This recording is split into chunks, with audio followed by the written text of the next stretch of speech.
Journeys Ahead. The Song of Serpents. Chapter 6. Railway to Hope. Written and narrated by T.S. Proart.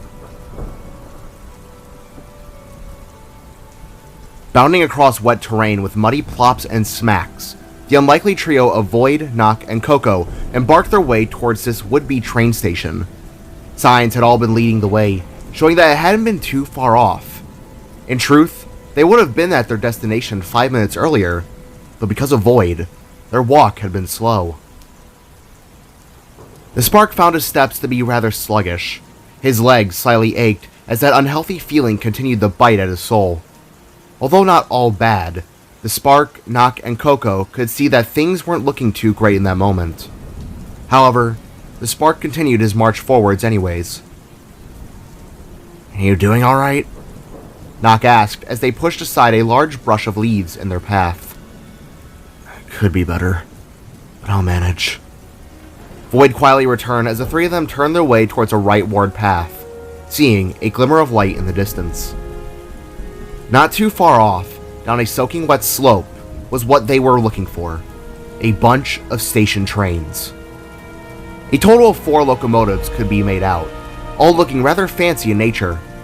Their builds all looked akin to late 1800s steam engines, having a sharp-pointed rim upon their fronts, while having many smokestacks that sprouted at their engines. All the trains were designed in a steel bronze metal, with gold lacings decorated from top to bottom. Although the 4 trains were similar, only one looked to be calling their names. The second left-hand locomotive was the only one to have back carts that would be used to carry passengers, while the others were merely designed to hold stones, trees, and many other transportable goods for the supposed trade system the world had. "There it is, fellas," Coco croaked as she turned to look back at Void and Nock. "Once we start her up, we should reach Dodge's fortress by nightfall." Nodding, Void pat Coco's shoulder with a grateful nod before looking back forward towards the train. "Good. That'll give us enough time to think of a game plan." Void added as Nock came up alongside them as well. "As long as it doesn't involve myself being thrown or used as bait, then I'll be alright," the mechanic added while adjusting the glasses atop his nerdy little head.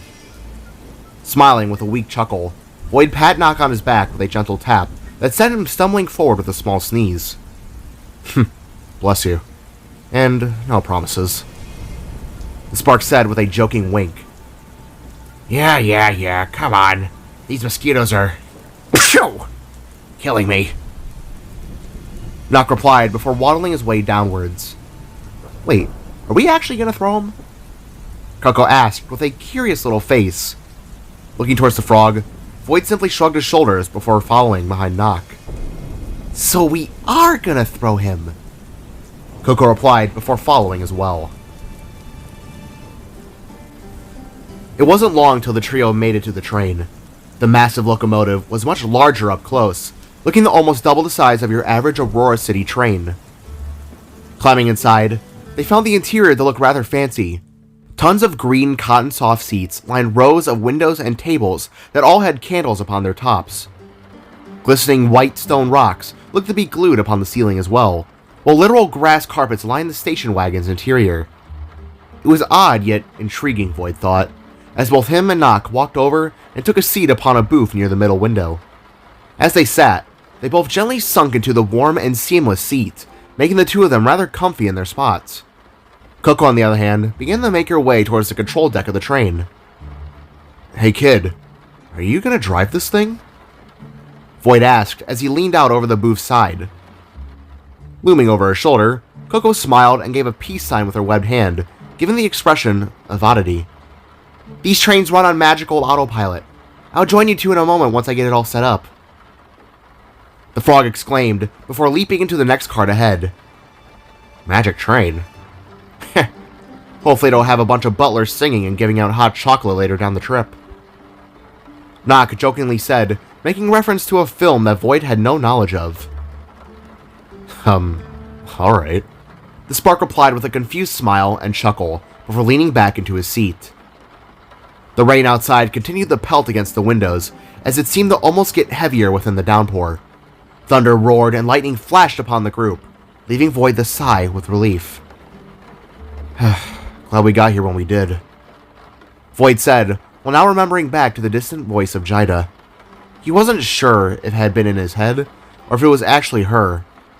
Either way, it drove him forward to find her, even if it meant sitting on a train all day. You could say that again. Also, I see she gave you the necklace, Nock mentioned, gesturing to the orange guitar pick around Void's neck. Perking up and looking down, Void gently held the small gift in his palm, before hoisting it up and into the light. The calm gray light and flickering pecks of water made the beautiful item glint upon the resting table, leading Void to admire Jida's work of art. Your sister is amazing, you know. The spark gently mentioned as he leaned the side of his head upon his left free hand, while continuing to look upon the necklace. Cunning, strong, funny. I wish I had a personality like hers. Slowly smiling, Nock leaned back into his seat and crossed his arms, examining the spark with a smug expression. Wanna know something funny? Jida told me the almost exact same thing once.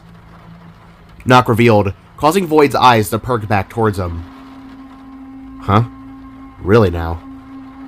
Well, that's something. The spark returned before gently dropping the necklace back down. It's true. I know I've already told you this, but honestly, I think you mean more to her than I do myself. The mechanic blurted before craning his gaze to look out the window. Nock, come on, don't say false crap like that. She's your sister. Void retorted, leaving the mechanic to roll his eyes in response.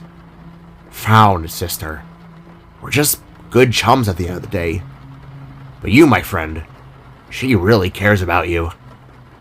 Nock assured once more, before pointing to the spark with a jazzy little finger. Listen, I don't think she's told you this. But if not, just keep this in between us. Nock began, with his gaze slightly furrowing down into a sad stare. Ever since you came into our lives, she's been less, well, depressed, I should say. Nock continued before looking back out the window. Tilting his head, Void's jaw hung a tad as he took in Nock's words. It suddenly made his heart feel a bit shattered. Wait, Jida has depression? Void asked with a worried stare. Up until you came along. Taking her along on your quest made her feel a sense of purpose, I suppose. Even after, I've never seen a friendship by the likes you two share. It's the happiest she's been in years. You broke her out of her cycle of doubt, she went back to school, made other friends, graduated. Frankly, all thanks to you. All I can say is, thank you for helping her out. Staring with wide eyes, Void slowly bit his lip before nodding in a low gesture. His heart began to ache once more, and all he could do was think on getting her back again.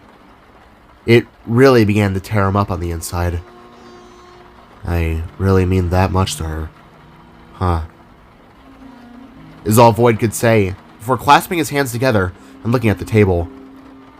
More than you could possibly ever know, man. Nock replied, leaving the two of them alone in silence for a long while.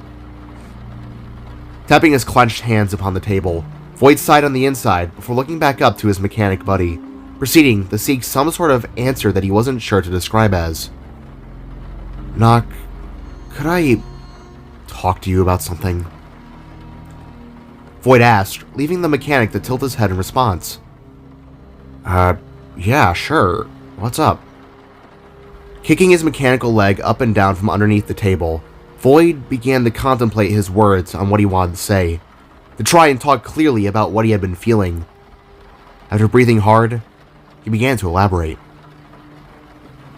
For the last day or so, since Jida has been taken, whenever I think about her, I've noticed I've started to feel things. Things that I just don't fully understand or know what to call. Void revealed as he and the mechanic locked eyes. Oh? Could you describe these things? Nock asked back, noticing that Void's face began to ever so gently blush blue. That notion alone gave the mechanic an idea on where this was going. And if so, it made his soul light up for not just Void's, but for Jaida's as well. "Here it comes," the mechanic said within. It's like my stomach gets twisted in the knots. My heart feels as though it's burning and shattering. My face feels hot, and I just feel a sense of my soul yearning for Jaida's. Void began, trying to explain the odd feelings that had been plaguing him for the last few hours. "Every time I think of her, my mind flushes with both joy and sorrow. My hands feel as though they shake without someone to hold them. My mind feels both at ease yet fear given our circumstances. It's a feeling that I have no recollection of. I don't know what it is." Void explained, while Nock simply smirked from the other end of the table. "What?" Void inquired as his face furrowed into a slight annoyed stare. Leaning back forward, Nock just laughed and shook his head. The relief in his soul told him that Jaida was going to have one hell of a field day once this was all over. For his suspicions appeared to be true. "Void, what you're feeling, it's something I knew once before. Scratch that. It's what all conscious beings feel." Nock began as the train suddenly lurched forward and began moving at a slow pace. "Void, that feeling inside you, that burning sensation, the yearning, it's love, man."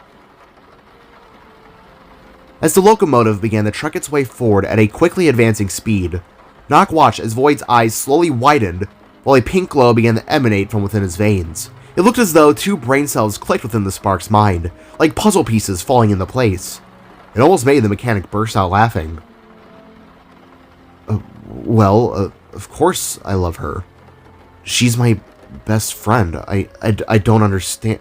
"No! You love her. Like, romantically love her." Nock interrupted as he made a kissing motion with both of his hands. "You're in love." For a long moment, Void sat there, contemplating what was going through his mind, until slowly listening to not just his heart, but his soul. "In love," Void repeated to himself as his mind began to flash between many memories. From the rooftop of Aurora City, to the battles they faced together, all the restaurants they visited, and of course to the many nights they shared a bed. Void had never got the chance to experience having a crush per se. His childhood had been cut short by that of responsibility, in which meant leaving out some major impacts of growing up. That included falling in love. Yet now, all Void could feel was that one emotion he never truly got to experience: being in love. Oh my god. Void mumbled before looking down at his necklace. More memories began to flash. All the kind gestures, all the hints that flew over his head. Void remembered back to the land of lunar souls, what Jaida said. Was that her confessing? All the times they went out eating, were those attempted dates? The necklace, all the times she was there for him. The Ferris wheel. Void's eyes then began to weld with tears as the dawning reality set in. Jaida had been attempting to win him over, and yet, Void was too blind to see it. It wasn't just him who was in love. It was her as well, he realized. What she was going to say on the Ferris wheel, before she got cut off. What started with the L. It all made sense. Clutching the necklace, Nock watched in slight worry as tears streamed down Void's face, while hints of green veins began to glow. Void was angry and sad with himself for being so gullible and blind.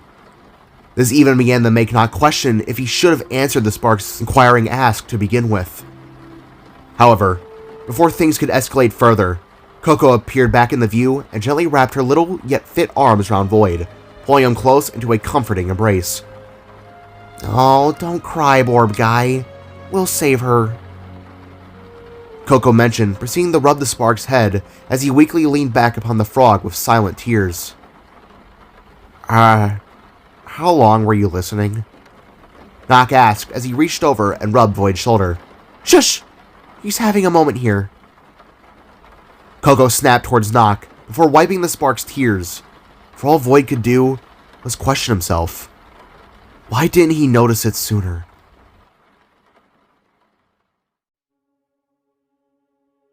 How could I have been so blind? Void grumbled to himself as the trio all sat together within their booth. The train was now steaming southbound at full speed, going over large mountains and railway tops with such force they looked to only be seen for a short few seconds before disappearing to another large sight. Come on, Void. You can't blame yourself on that front, Nock said with a saddened face on display, while both him and Coco looked to the Spark, who had his head down within his arms. Really? After all the time she's tried to let me know? Void replied with a muffled tone, before lifting his orb-shaped head up to gaze upon the two of them. Personally, I feel like I have every right to bash myself at this moment. So please, leave me to my own. Furrowing her eyes, Coco placed both of her hands upon the table before speaking. You know, I was like you once. There was a kind boy my age that really liked me, but I was too gullible to see it myself. Coco revealed with her spry voice. However, when I did find out, I want to confess that I myself had feelings too. It was a good time before he died. Coco croaked, leaving both Void and Nock to stare in shock at the Ripple, who looked rather unfazed by what she had just said. Oh my god, I'm so sorry. Nock apologized for Coco, who simply just shrugged her shoulders in response. Don't be. He was a real glip dip. However, the point is that even when in doubt, you still have a chance to make it out. Coco returned with a corny rhyme as she smiled with a strange sense of confidence. Yeah, I guess what she said. Nock added before looking upon Void. Besides, Jida has been hoops and heels over you. When you tell her that you have the same feelings, it'll be like a fairy tale in her eyes. Just don't be like me and forfeit it when you have the chance, alright? Nock added, however, making both Coco and Void turn to look upon the mechanic with saddened but curious eyes. Forfeit like you? Void asked, making the mechanic across from him realize that he had just let something slip, something that he didn't necessarily want to bring up. Biting his lip and looking down, Nock sat in silence for a long moment as his brain began to turn and spin within his head. Noticing this, Void slowly sat up and asked with a concerned tone in his voice. Nock, you okay? For a short moment, Nock held still and silent before gently nodding his head and speaking in an almost hushed tone. Yeah, it's just... Trailing off, the small mechanic turned his sights towards the window, proceeding to watch the massive array of mountains whiz by like birds in the wind, before continuing forth in his words. When I was in high school, there was this guy I really liked. His name was Kot, and, well, we were close. He was my best friend. Nock revealed as Void and Coco listened in. To say I had a crush on this guy would be an understatement. There were many days I wished to tell him just how much I liked him, but anxiety mixed with fear of being ridiculed for being myself caused me to hold back. Nock explained, proceeding to look away from the moving mountains and back towards Void and Coco. I let fear get the better of me, and we drifted apart in our own paths. I never figured out if he had feelings for me too, but I'm not sure if we'll ever talk again. He still lives in Aurora, but... Reaching over the table, Void rubbed Nock's shoulders to comfort him. Although in his own world of doubt, Void still wanted to try and comfort those around him, and Nock definitely seemed to need it. I'm sorry about that. Have you considered maybe reaching out? Void asked, leaving Nock to nod. Of course, but I don't know. Kot's a busy guy these days, from what I've heard. I doubt he has time for his old lab partner anyways. Reaching out from the other side, Coco bopped Knock on the head before speaking. Did you not just hear me? There's always time to confess. Plus, I'm sure he would just love to see you, orange guy. Coco chimed with a goofy smile upon her face. Really? You think an old, washed-up mechanic is worth seeing? Knock asked as he looked at both Coco and then the Void.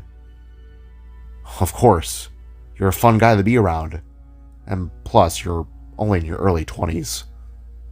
Void said with a smile before returning to his own sense of thought. To Jida, the woman he never realized he loved or loved him. As Coco and Knock began to chat, Void continued to twirl the necklace that rested around his neck, gently twisting it back and forth as he relived the memories of the last year and a half. He missed her, dearly. Don't worry, Freckles. We're on our way. Void whispered before clenching the small jewel and turning to look out the window, only to be met with an unexpected sight. For a large, milky white eye was now looking in at the three of them. Eyes widening and screaming bloody murder, Void leapt back and fell out of his seat with a hard crash. In reaction, both Knock and Coco turned towards the window and, like Void, yelled and fell from their seats in fear. What the hell? Knock cried as all three quickly scrambled back to their feet and stared with wide eyes at the gigantic eyeball looking back at them. It took a solid second for everyone to realize what they had been looking at, for it quickly dawned on them that it was an eye, one belonging to one of those massive dimensional serpents, the ones that attacked Aurora. Hi! Void yelled with a sense of shock, while the large phantom-shaped beast blinked and appeared to rise above the train, clearly chasing, or rather, gliding alongside it.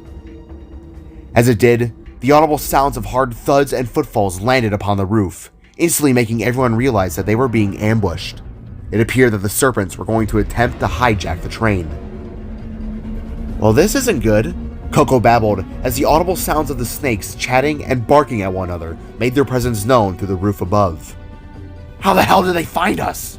Knock asked as both Void and Coco squinted towards the roof above their heads. Naja has tracker ants patrolling the entirety of Ophus's jungles. One must have caught wind of what we were doing and alerted the boss snake himself, Coco cried before unsheathing her staff with a metallic slip. Sent out a hit crew, it seems. Void added as he activated both of his Nova Blades, to the shock and dismay of Knock. Whoa, wait. You're not supposed to fight, remember? Knock reminded the Spark with a disagreeing tone of voice. Looking down, Void huffed with a slight weak sigh before retorting with his own reasoning. As long as I temper my full strength, I'll be fine. Besides, Coco is just a kid, and you can't even punch a hole into a box of cardboard. Void explained as Coco opened one of the windows to the train and quickly maneuvered her way out to be atop its roof. No, Void! It runs the risk of you getting yourself killed. Please. Knock pleaded, leaving Void to shake his head in response. It's either one or all. I'll be okay. I'll control it. I promise. Void assured before he himself quickly went over to the window and exited out to the roof above, leaving Knock to shout Void's name from within the train. Swinging out into the open, Void was greeted with the slap of high-moving wind speeds that caused his necklace to blow sporadically. Hanging upon the train's side, he quickly tucked Jida's gift into his sweater piece before flipping out to the top of its moving form. Landing beside Coco, the Spark ever so gently slipped from the slick metallic top before refocusing his sight upon what he instantly realized to be a new kind of enemy. Standing tall and strong were multiple reptilian-like creatures donned in the same armor as the Constrictor clan, but held a more iguana-type body structure. Standing on sharp hind legs, these creatures all had dagger-like spines protruding from their backs that glinted reflectively in the slight sunlight. Their skin colors were that of pear greens or violet reds that met up with a sharp muzzle filled with dagger-like teeth. The beast snarled and snapped towards both Void and Coco, while they all extended knife-like claws from their hands, looking to be the only weapons they needed. Derail fight train, one of them shouted. Kills the Spark and Ripple. Another screeched, while getting down in a very Primal-esque defensive pose. "Oh boy, heavy hitters," Coco worriedly exclaimed before readying her staff. "Yeesh, they sure look fun." Void returned as both sides got ready to indulge in an unavoidable brawl. In unison, both Void and Coco advanced upon the iguana-like warriors. With their weapons at the ready, the two clashed upon the beast's mighty claws as they too made their move. Upon impact, flaming sparks whizzed into the air, shimmering off hints of blues and oranges through the light. Gasping, Void began to smash his blades against two of the iguanas, while Coco took on another pair near the back train cart. With heavy clanks and slashes and bashes, Void swung and stabbed upon his enemies that dwarfed him by 2 whole feet, a whopping 7-footers in height that made Void appear rather small. "Hey, I'm gonna need to see your tickets before entering the train." Lunging down with a sharp snap, one of the warriors attempted to bite the Spark's face off in a quick form of movement. The sound of its jaws clacking mere inches away from Void's face made him wince, in both worry and prime focus. These guys appear to be no joke, Void realized. "I'll take that as a no." The Spark taunted before flipping backwards and clacking both of the beasts square in their jaws with his foot. The monster screamed and barked from the impact, even leading to one falling overboard to the world below. Landing back down with a slight slip, Void could instantly feel the breath of another, one of the reptilian warriors, moistening the backside of his neck. It was both hot and slimy, making the Spark wince with disgust. "Too close!" he cried before slamming his head backwards, smashing his spherical skull against the muzzle of the warrior. From this brute attack, there came an audible crack from the monster, with an accompanied roar of pain. Moving fast, Void spun his upper torso around like a fan, with his blades outstretched, in turn slicing the reptilian creature behind himself in half. Cringing, Void heard the sound of both of its halves hit and fall off the train. "Gross," the Spark mumbled as the wind and rain continued to smack against his body. On the other side of the fight, Coco jumped, kicked, and swung her staff upon the Constrictor clan members, while occasionally glancing towards the large serpent flying alongside them. More of the iguana sat upon its back, just waiting to lunge down and have a crack at the two warriors. Turning upon a swivel, the train ever so gently leaned upon its side and went into a tunnel system, casting everyone atop it in darkness. Thinking fast, Void retracted his blades and activated his battle mask, proceeding to ignite its visor to life as to see the heat signatures of the reptilian figures. Void wasn't sure if they could see him, but he could most definitely see them.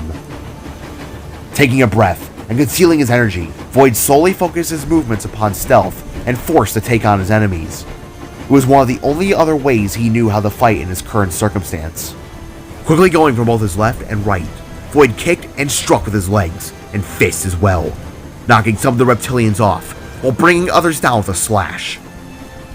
Before long, light returned to view upon all. Rain pelted downwards and Void could see again. However, all wasn't sunshine and rainbows, for near the back of the train, Void watched in absolute horror at the sight of Coco getting choked and held near the ledge of the last cart. The poor girl was struggling to hold on, as the creature seemed to laugh at her struggles. "No!" Void gasped as he began to lunge forward to aid Coco. However, as he went to help, the large flying serpent soared back down from the sky, dropping even more of the iguanas upon the train, some even landing and striking hard upon Void. With a hefty punch, Void was smashed into the roof of the moving locomotive, his head making a firm dent and scaring Nock, who was just a few feet below. Before the Spark could get back up, another iguana delivered a jaw-splitting kick upon the Spark's face, sending Void sprawling towards the front of the train and near the ledge of the first cart. Gasping in pain, Void reached out with one of his hands and took hold of a side ladder near the supposed conductor's quarters. Legs now blowing in the wind, Void looked down to see that they were now above a massive set of mountains, being at least hundreds, if not thousands of feet above sea level. Grunting, Void awkwardly swung his other arm to the handlebars and began to climb his way back atop. However, feeling that billowing sense of rage inside again. No, don't do it," Void told himself as he pulled himself back atop the roof. "Don't let it out." The Spark weakly exclaimed as he looked up towards the iguanas. Many were now standing, looking at him with the intent to kill, However, Void was only focused upon Coco at the final cart. As his eyes locked with hers, the Spark watched in utter shock and disgust as one of the warriors raised their clawed hand back and slashed it across Coco's stomach, giving her a nasty set of wounds that would scar over time, if there would be another time. Eyes widening to this horrendous act, Void's sense of reason began to fleet, being now replaced with thoughts of fear and hatred towards the monsters. She was just a kid, Void said within. They were hurting a child. Void's mind then began to flash to when he was a kid around Coco's age. How he was thrown around by the glitched, suffered alone through the pain. The breaking point came, however, when Coco cried out in her own sense of anguish. That was it, Void's mind barked, as another voice accompanied that train of thought, one that edged him towards the cliffside to unleash the primal power within. Kill. It said again, now speaking in proper English. Within a flash, Void's body ignited and erupted with a pulsating blast of green venomous energy, killing and knocking several of the closer iguanas to burn and or fly off the ledge. In reaction to this sudden attack, the other reptiles quickly turned in shock as to what had just happened, while Void stood, hunched, steaming, glowing lime with sharp arm blades at the ready. A sudden sense of fear seemed to almost wash over the Constrictor clan members as they dropped the injured Coco to the train's roof and got ready to face the Spark. It almost looked as though they had seen something similar to his power before. Perhaps they were much older than the Spark realized. Opening his hands with a clawed formation, Void unsheathed his green energized talons and spoke with a hoarse voice towards the now defensive iguanas. Get away from her. Throwing his arms forward with a primal scream, Void shot out the two glowing green blades upon his arms with an almost impulsive mindset. It was as though his body instinctively knew what to do. As his burning weapons launched themselves forward, the Spark watched as a ghostly chain extended from their back halves, being connected via an expanding form of power within his arms. As they neared some of the iguanas, the blades suddenly split themselves into a set of threes, each one stabbing and lodging themselves into 6 individual warriors. Scowling beneath his battle mask, Void's green eyes burned into the souls of those he had just lashed upon, driving unavoidable fear into their hearts.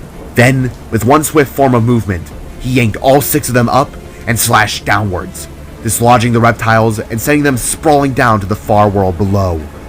Quickly retracting his newly adapted weapons, Void didn't give the other reptiles a chance, before he advanced upon their forms in lightning-fast motions.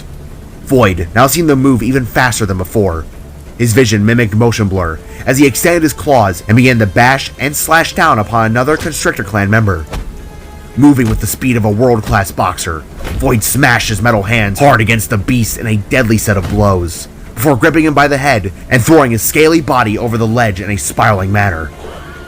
Who's next?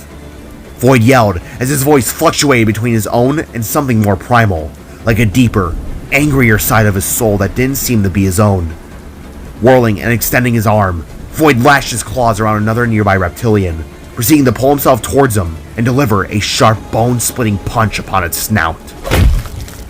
The audible sound of its bones and teeth breaking could be heard amidst the train's roaring wheels, making the sheer force of Void's attacks more devastating in this particular scuffle. Grabbing the now stumbling reptile by his shoulders, Void lifted him up and proceeded to chuck him towards the last few that stood in fear by Coco. 2 of the last 3 were knocked off by this throw, leaving one to cower and stare at Void with pleading eyes. Hunching and twitching like a monster, Void slowly maneuvered his way towards the last iguana, with the intent to kill burning within his eyes. This look alone gave the reptile all that he needed to know. Turning and sprinting towards the flying serpent by the train, the iguana leapt towards its only chance of escape, but Void wouldn't allow that to happen. Transforming his arm into his blaster form, the Spark took a solid shot and practically evaporated the soldier, leaving behind nothing but a burnt form to spiral downwards to the worlds below. Destroy the tracks! The only remaining reptilian shouted as he smacked the giant serpent's head. With a low grunt, the large dimensional beast soared ahead, leaving Void to turn and rush to aid Coco. Weakly looking up with blue blood spilling, Coco stared upon Void with worry as he quickly turned her to face the sky. "Hang on, kid." The spark quickly spat before placing his hands upon the ripple's stomach, proceeding to freeze and cauterize the 4 deep slash wounds. "Void, what are you doing? Why did you?" Coco asked before she suddenly hissed through her teeth as the wound was quickly frozen and partially healed over by Void's palm. "I had to save you," the spark replied, leaving Coco to wince and shake her head. You Dimbledorp," she exclaimed with a worried stare. Suddenly from afar, the sound of an explosion erupted upon the tracks. Whirling their heads, both Void and Coco watched in dismay as the large serpent used its fire breath and destroyed the tracks in the distance. Then, without another word, it flew southbound, leaving the 3 rescuers to their supposed doom. Peeking his head out the window, Nock gasped at the sight that was rapidly approaching. Shattered, burning rails that would lead to a long, lethal fall to the world below. Turning and looking to the roof, the small mechanic began to shout and yell. However, his voice could only be described as a muffled cry within the wind. The 2 above could determine what he was saying, because it's what they were all thinking at the moment. "Gotta stop the train." "Hang on," Void cried out with an angered huff in his voice. Before Coco or Nock could say anything, Void threw his arms back and then sent them forward with his 6 individual blades, latching them around the wheels, smokestacks, and little rivets around the train. Flipping backwards, Void then dropped off the locomotive to the utter shock of both Nock and Coco. Falling down, the spark grunted and landed hard upon the tracks with a sharp clack. Digging his heels down, the wooden tracks below Void's feet began to shatter and split as he quickly pulled against the moving train, trying to slow it. The gap window of life and death was at least 30 seconds at most, and Void knew this to be true. As the spark did his best to slow the train, Nock quickly made his way to the control deck, proceeding to pull almost every lever and knob down, while waving off clouds of magic that looked to be heading the whole operation. The mechanic was familiar with most trains and vehicles, so he had some idea on how to slow the massive machine down. Looking to his side, the mechanic focused upon what had to be an emergency handbrake. "Please God, don't let the Polar Express be a lie!" The mechanic gasped out in fear before reaching out and pulling the switch down, causing an instant screech of sparking wheels below. On the backside of the train, Void pulled with all his might. His horn sparked, and his body ignited with that of burning teal energy, Yaru's energy. His limbs burned as he screamed from strain, digging his heels further into the tracks, all in an attempt to stop the massive machine. More blades shot from his arms, proceeding to latch into the destroyed tracks behind himself, making the spark look to be a jumbled mess of wires. As the spark continued to yell in strained pain, a loud hiss seemed to escape from his throat, while the train quickly began to slow and halt. Within the next few moments, everyone braced for the worst. The train, screeching and sliding to a snail's pace, ever so gently went over the ledge, however, coming to a complete stop, as just half of its massive shape dangled over the ledge, leaving everything else to remain above, stable, and safe.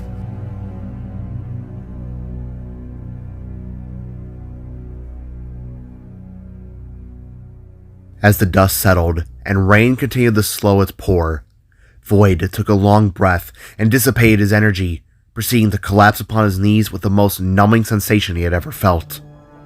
The word sick couldn't begin to describe it.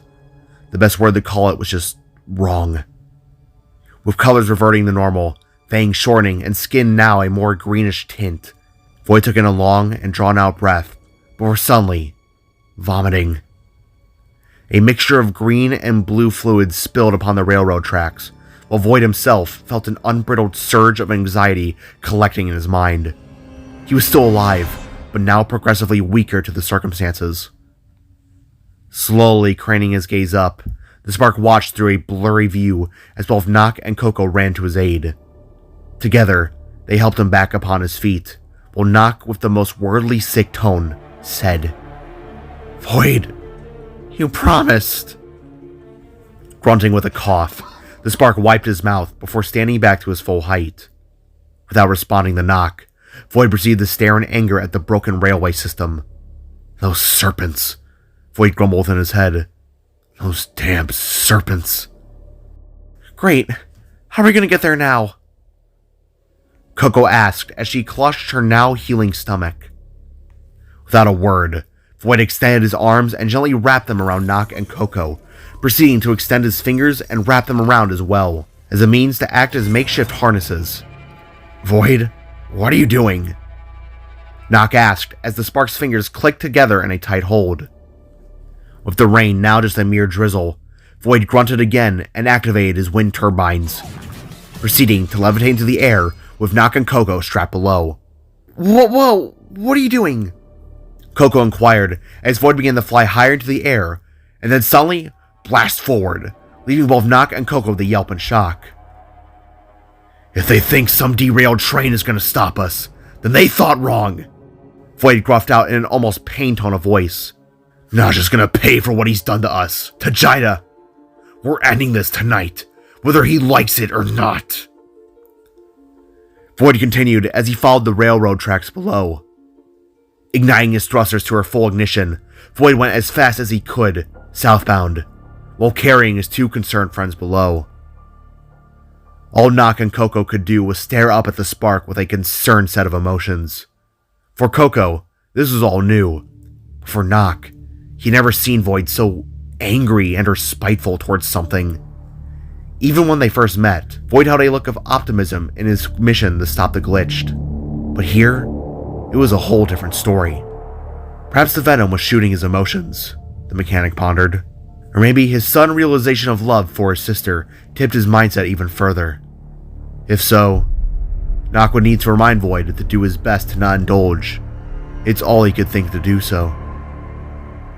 Is he normally this angry? Coco whispered towards Nock, who simply shook his head. No, he's never this angry.